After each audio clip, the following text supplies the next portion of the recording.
Welcome to Dig Deep, the mining podcast. In this podcast, we go deep into mining news, hot topics, and live interviews with mining professionals and leading figures in the mining industry. Introducing your host, Rob Tyson, founder and director of Mining International and Mining International Executive, a leading global mining recruitment and headhunting agency. Hi, mining community. Welcome back to another episode of the Dig Deep, the mining podcast. And today's guest is Pavel Bruzek Junior, who's the CEO of Draslovka, who are a Czech family-owned company and recognized as a global leader in the R&D and production of cyanide-based chemicals, which are being used in the mining industry. And their products are are really essential in the production of many items we use in our daily lives, such as smartphones and vitamins. So Pavel has extensive experience in venture capitalist with a core focus on startups and technical companies, and is a board member of several successful Central European startups. And he's here today just to tell us a little bit more about the company and what they do in the mining industry. So let's welcome Pavel to the podcast. How you doing, Pavel? I'm doing great, Rob. Thank you. And I'm very happy to be here. Yeah, and I know you're an active listener, so that's great. That's great to hear. And I encourage anyone that listens to the podcast, if they do want to come on, to obviously approach me like yourself. So as we always start these off, as you know, I wondered if you can just tell the audience a little bit about yourself, about your career, and about your background before we go and speak a little bit more about Draslovka. Okay, so let me start with the company, because I think you covered like my career very well. Like, what I just maybe add is that I'm the second generation in the business, and I kind of like spent all my life in the company. So this is almost like my baby, and the biggest impact on my life didn't have my school, where I have both education. So I'm both technical as well as the financial education by background. But it's mostly my father. My father is a great like tutor of mine, and like he started this whole wonderful story of Draslovka and transformation of mining and also agriculture, which we do, but we won't cover it today. But like, he's really an amazing man, and I would just like to give him a recognition for that, because he was the most influential man in my life. So that's a bit of a background on that. And when it comes to Draslovka, I'll try to be brief here, but it's a relatively long and complex story. So if I should describe it in one sentence, Rob, I would say that Draslovka is a provider of sustainable solutions that are empowering critical industrial sectors such as mining, agriculture, and specialty chemicals with safe and at the same time the most efficient and the most sustainable solutions. And if we specifically focus on mining, then I would say that we at Draslovka are trying to address the shortage of critical minerals through innovation technologies such as GLT, Simon AI, or Blue Cube smart analyzers. And these technologies are truly revolutionary, and they will help to bridge, I believe, the gap between the demand and supply of the critical minerals, as we all know, are extremely important for getting us to the next phase of the human revolution. I personally strongly believe that the availability of gold, copper, nickel, and cobalt, and lithium are really one of the biggest roadblocks in the transformation of the society towards these lower emission and higher level of automation and improved efficacy goals that we set for ourselves. And this is why we have been focusing so much on addressing these issues at Draslovka in the last, let's say, 20 years. So like now, I can say that we are a lot more than the legacy specialty chemical business that we had. And as you probably know, we are continuously evolving here at Draslovka. We started our path as a local EU player, which was just based around a strong R&D pipeline and product and process innovation, which is the strategy that was established and executed by my father, as I said at the beginning. And that really formed an essential foundation of the strategy and what we are becoming today. And basically, then from that wonderful milestone, we kept evolving, and we evolved through a transformative acquisitions in 2021, where we purchased Chemours Mining Solutions business unit and Sasol Mining Solutions business, which made us the largest supplier of sodium cyanide that's out there. And for the audience that might not know what sodium cyanide is, it is a reagent that's mission critical for gold mining industry. And in parallel with that, I have to say that we added all these new technologies that are referred at GLT, Simon, and Blue Cube solutions. So we are now on the path to become the global leader in sustainable mining innovations. And I'm very happy that I can say that, because as a result of these initiatives, in 2022, we grew our revenue by 286% year over year. And in addition to that, we have also doubled our R&D budget, because innovation is very important for us, and published our first sustainability report, which is fully aligned with our innovation-driven business strategy. And I'm proud to say that safety and environmental sustainability are at the heart of everything we do.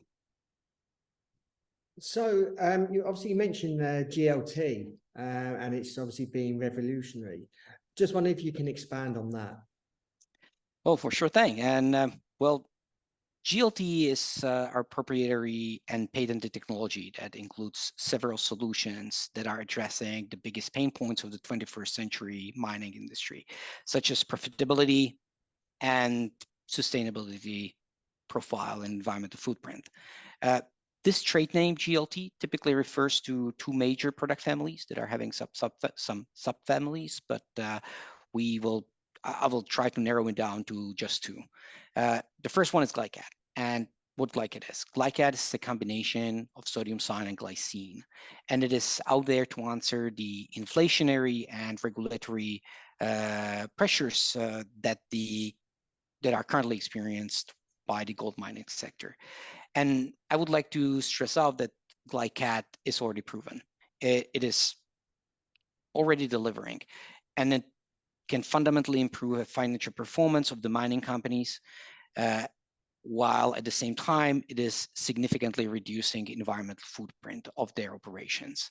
And the other part is GlyLeach, which is here to bridge the gap between the demand and supply of the critical metals.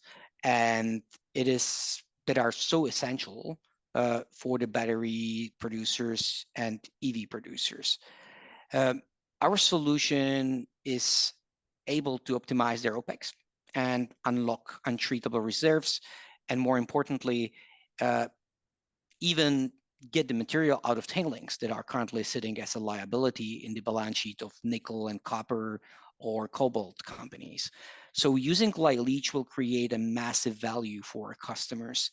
And basically, we believe that it is a value enabler by getting the waste to value program at these companies, which benefits them not only financially, but also environmentally and socially.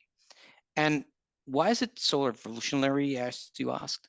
Well, maybe let me give you a bit of a background here, because it's a wonderful, exciting story. As I said at the beginning, Draslovka was born out of technology and innovation. And therefore, we continuously keep monitoring, and I would even say we're scouting. We're scouting for new technologies. And let me tell you the sad truth. Most of the new leaching technologies that I have seen over these two generations of being in this industry were either snake oils, or they were good, but with a very limited application range. In other words, they could work, but now I'm going to be purposely exaggerating a bit. Basically, even though they were working, like, you needed a perfect alignment of stars, basically, and very specific type of ore in order to get a good level of efficacy. And that wasn't what we were looking for. So, but when we've seen glycat and glycine GLT technologies, it was so much different in many cases. So first of all, it was inspired by the nature, and it was developed at Carleton University, which I believe like most of your listeners know about because it's one of the world's best universities and discovery centers for mining. And at Carleton, they discovered that the plants actually use glycine to pull metals and minerals out of the soil and transport them to the leaves. And they decided to apply the same principle in mining. So second reason, or second fact why it's so important is that the glycine can be synthesized using hydrogen cyanide, the same reagent that is used when we are producing sodium cyanide in our business. And by the way, it is the reagent where Draslovka is probably the most efficient producer in the world.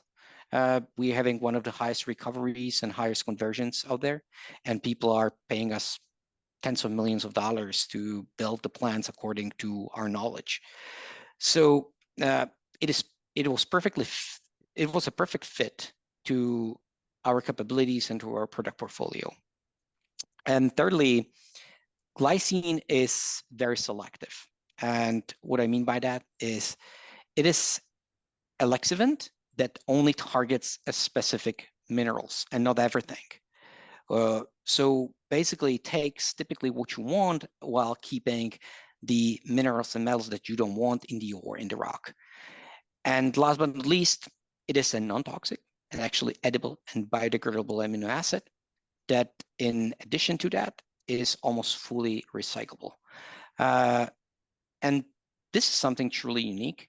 And I'm not shy to say it is a game-changing as it addresses the sustainability and profitability issues that the current 21st century mining industry is experiencing. So how it can benefit them and what it does for them is apart from sustainability, where glycine selectively results in a cleaner waste, water, and tailings, which is a very important thing for them right now, as non-selectivity is one of the biggest weaknesses in leaching processes and technologies, as you might know. In other words, for your audience, if you use acid or even cyanide leaching, it behaves like a shotgun. It simply converts most minerals and transfers them into solution.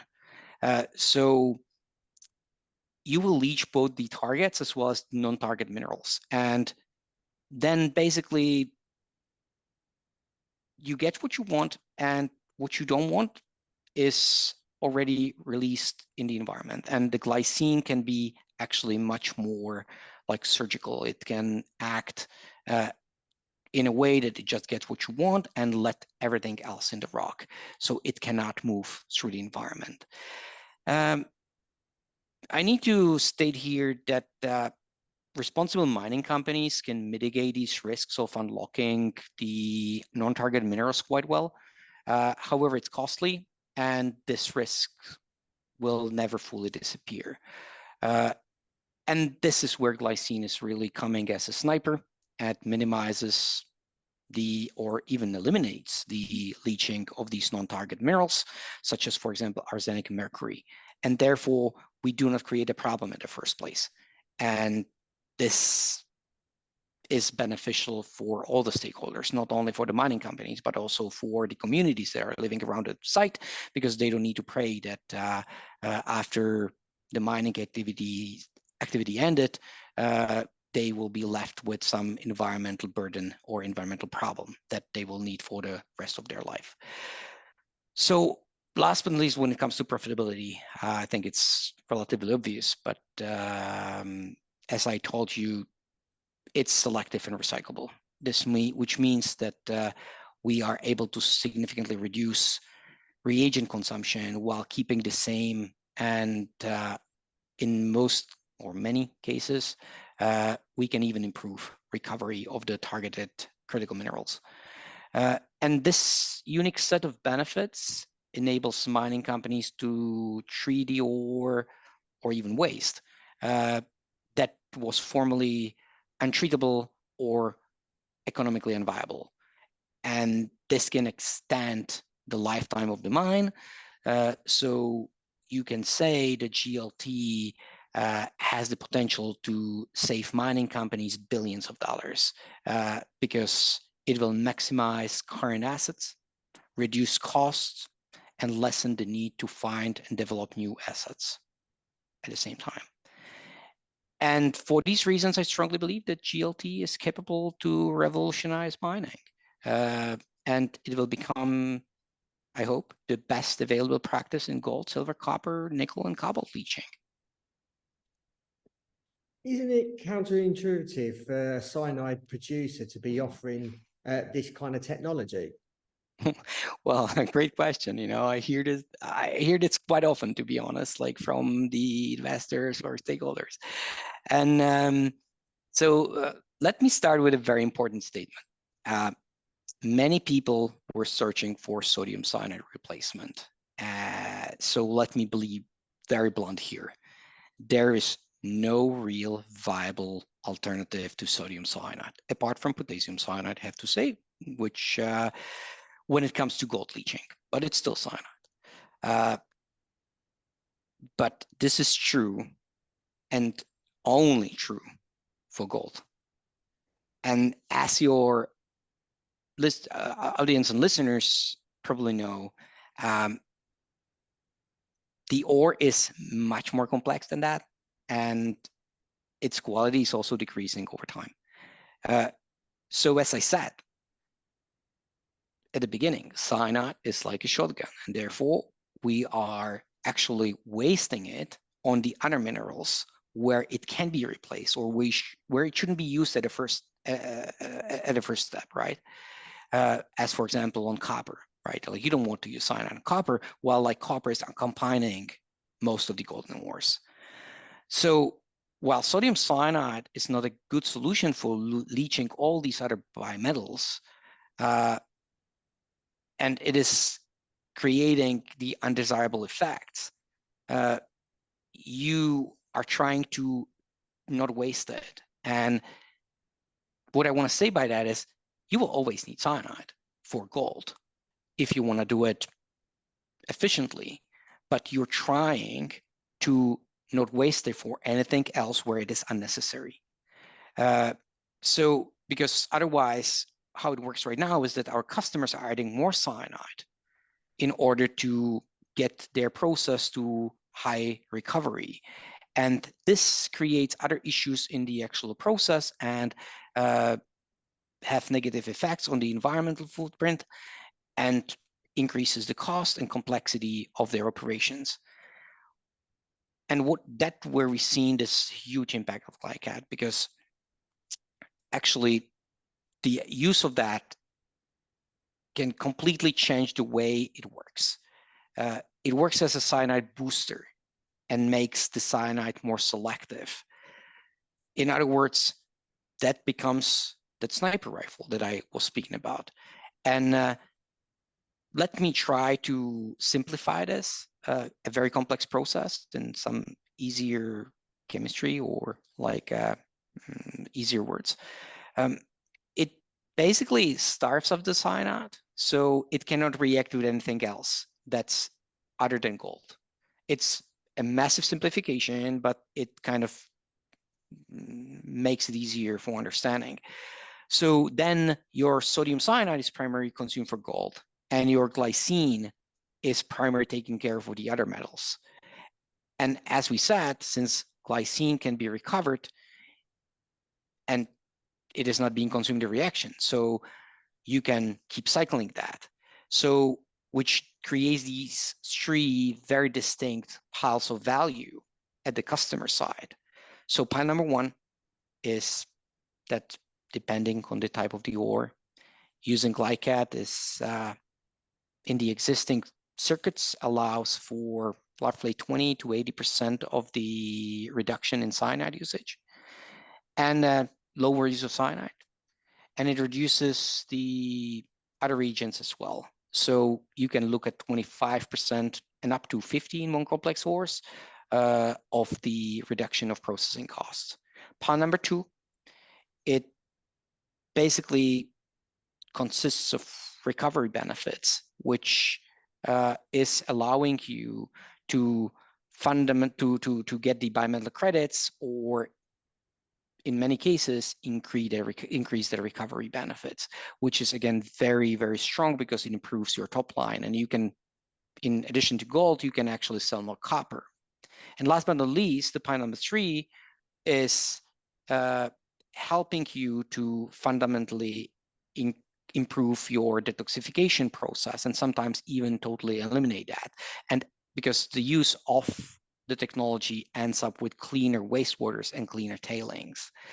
So basically, you are coming to the point where you have your leaching process much better and much more sustainable. And that's beneficial for the customer, because even though it's counterintuitive to hear like why a sodium cyanide player can actually offer this, or why they want to cannibalize their own market, we're not cannibalizing here, right? Because let me be blunt here again. If you're a supplier of a mission critical raw material like sodium and potassium cyanide, and your customers are using more and more every year, the market becomes short, then basically you can increase your margin and you should be happy. But they are actually having very high costs, so they start to decrease their operation or move somewhere else, and you, at the end of the day, in the long run, you sell less. And that's something that we wanted to change. And typically our market always looked and worked in the way that you were moving value from one company to another in the value chain, because you didn't generate any value. You didn't generate any new value, basically. So when cyanide was short, you squeezed the margin on your side, where cyanide was long, because like they were not operating at high rates, like you actually transferred some of the margin to them back, but nothing new was really generated.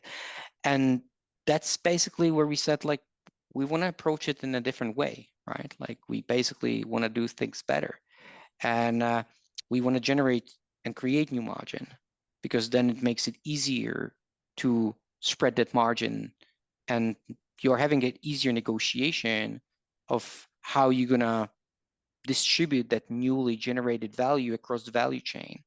And that's why we focused on innovation rather than trying to move margin around. And this created a significantly good, or I would say even wonderful relationship with our customers. We are now able to talk to them in a real strong partnership way, because they know that we are not coming to just renegotiate, but trying to generate more value. And since we have created this new environment, we don't really destroy our business. We are generating new business, because, giving you some facts now, this technology is proprietary and creates value for customer, and this upside in value enables us to offer products and solutions to customers and markets where we were never competitive, because these markets were too far, we didn't have logistics advantage, or we just basically were or the local operator were actually having a better access to critical raw materials. But if you create new value, you can basically create a whole offering that can actually stand in the competition in countries where we never played. So we can get new markets, right? Basically, we also cannot forget that glycine is a derivative of hydrogen cyanide. So we are adding a new product in our portfolio. So we are actually gaining a whole new market, and this allowed us to go out of gold, where we were playing in the past, and penetrate nickel, copper, and cobalt, where we never been a player.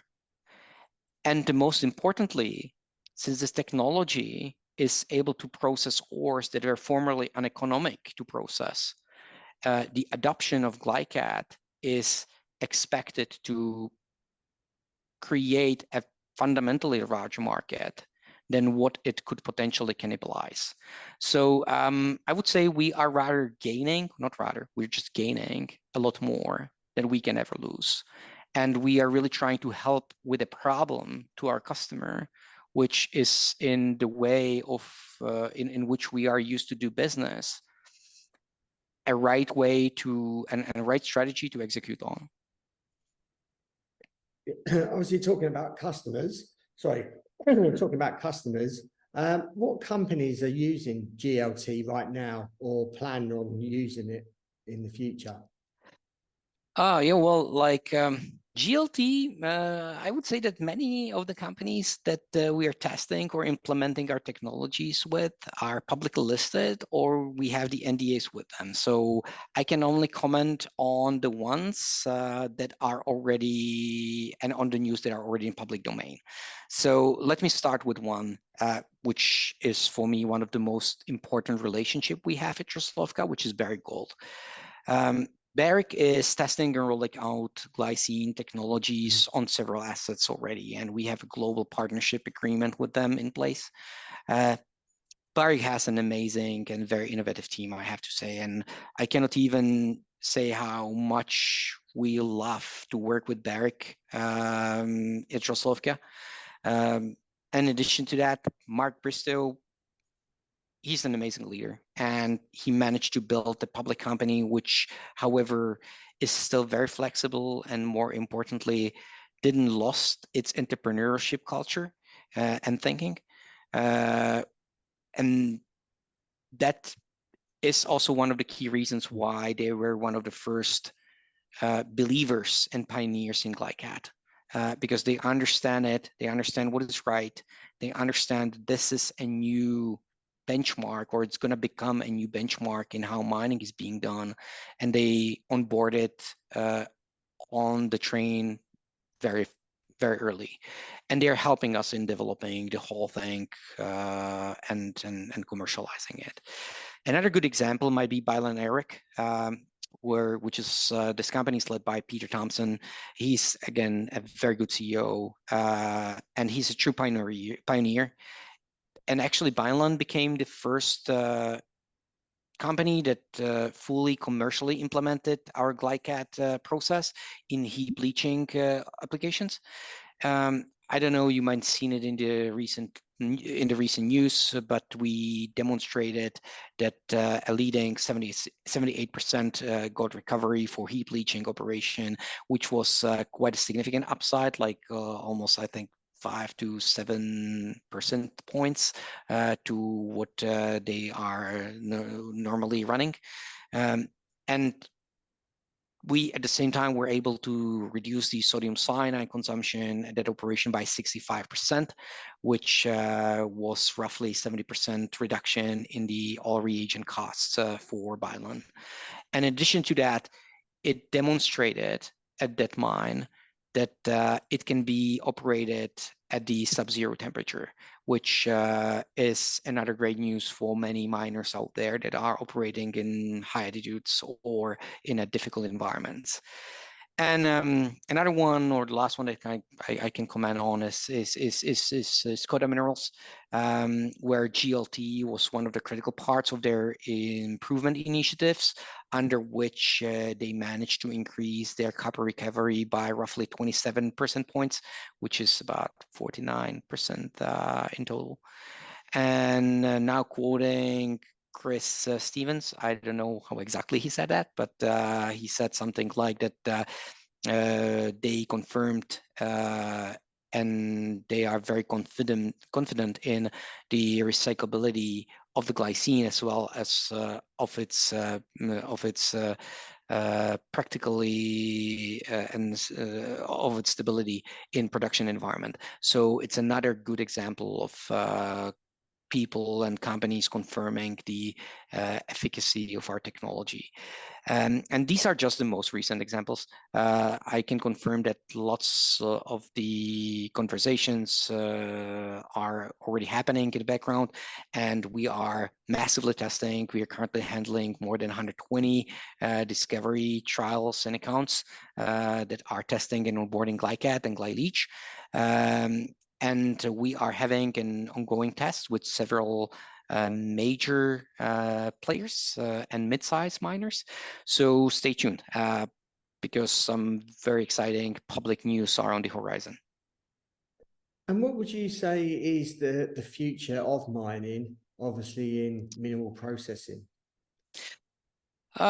Listen, Rob, I strongly believe, because I am a believer, that it's bright.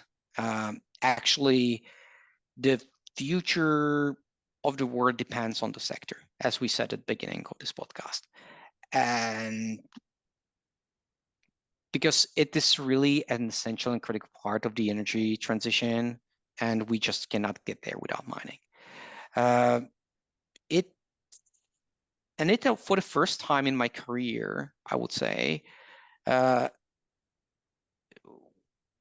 feel that the general public as well as media stop questioning the fact that mining plays this critical role, and I would say even totally irreplaceable role in transformation of our society. But now I believe that people are asking another obvious question, which is, are we using the most sustainable technologies and practices? And another one, can we do things better? And the answer is painfully clear. No, we are not always using the most sustainable practices. And yes, we can do things a lot better. And therefore, social license to operate will become incredibly important, and coming up with technologies and solutions that will make mining safer and more sustainable becomes a key for not losing this new, very positive traction in how mining is perceived. And lastly, what's the outlook for the company over the sort of next, or the short to medium terms, and over the next 1 to 3 years? Oh, I think it's a great question. I think that our outlook is keep working, keep trying to convert more people to this wonderful technology, and help mining to become a bit more fancy, I would say, again, because it is an industry that needs to be seen in a right way, and needs to and deserve some credit. And we at Draslovka will focus on our integration of the recent acquisitions, and we will be trying to now integrate all the acquisitions that we have done in the past year. We continuously work on trying to get the Sasol acquisitions through, which is taking a bit more time than we expected, but I would say we are on the right track.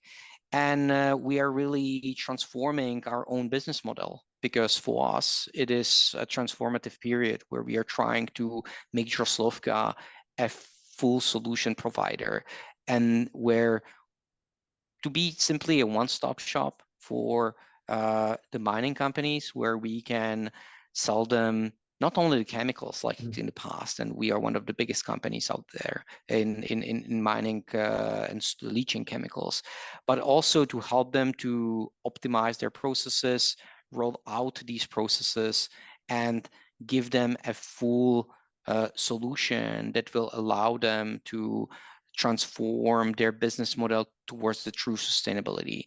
And when I say true sustainability, I mean it is a view on the sustainability where you don't benefit one stakeholder group over another, right? Because and that's sometimes what Europe does, and I'm coming from Europe, so I'm affected by that. If you will just benefit one stakeholders, like for example the operators, people will become unhappy, they will block your mind, and again, that's unsustainable. You need to shut down. If you benefit only the environmental aspects, you are having the similar problem. If you blindly do that, then the companies are forced to go out of business or move somewhere else. And again, it's unsustainable. So the answer to sustainability is really innovation. And that's why I'm so happy for your podcast. That's why I'm so happy for people that are trying to shed the light on what mining really is, and that actually it needs support and it needs a bit of love from the institutional investors, from banks, from public investors, from media, so it can get access to funding and it can get access to innovation, and it will for once in the last 20 or 30 years can become overly invested and can focus itself on transforming into better and more sustainable future. And we want to be a big part of that. Right. Pavel, really appreciate your time, and give us an update on Draslovka and the company, what you're doing in the mineral processing and leaching space, and obviously helping some of those bigger companies out there. And obviously you can help smaller companies as well. So anyone that's listening that is involved in obviously any gold leaching, you'd probably be able to assist them. If our audience wants to reach out to you, if they have any questions, if they want to follow your story, how can they go about doing that? What social media platform channels are you on?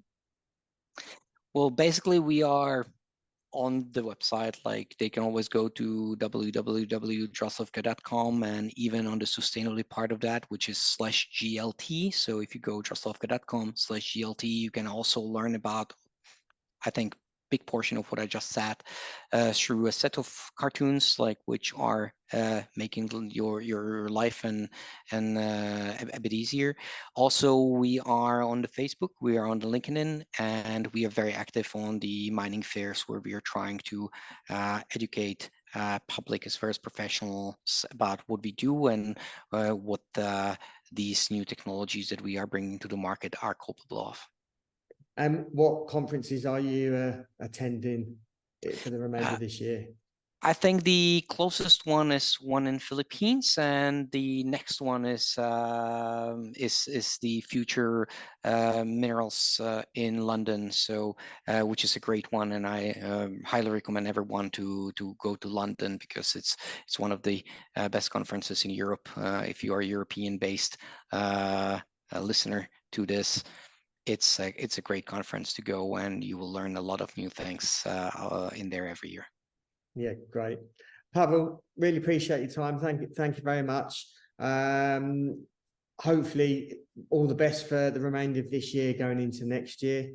Seems that you've got a lot of things happening. So obviously wish you well of luck and all the best. Thank you very much, Rob, and thanks everyone for listening. Yeah, no worries. Thank you for listening, guys. Please, as always, can you appreciate if you can share this episode with others around the world, no matter whether you're in gold mining, silver, copper, zinc. There's certainly some education to be learned, especially in the field of processing. So really appreciate your continued support. Please keep sharing this episode amongst people within our mining industry, but also people outside of the mining industry also. Because we need to improve the branding of mining, and therefore we need people outside of the mining industry to understand what we actually do in the mining industry. So appreciate your continued support, and until next time, happy mining.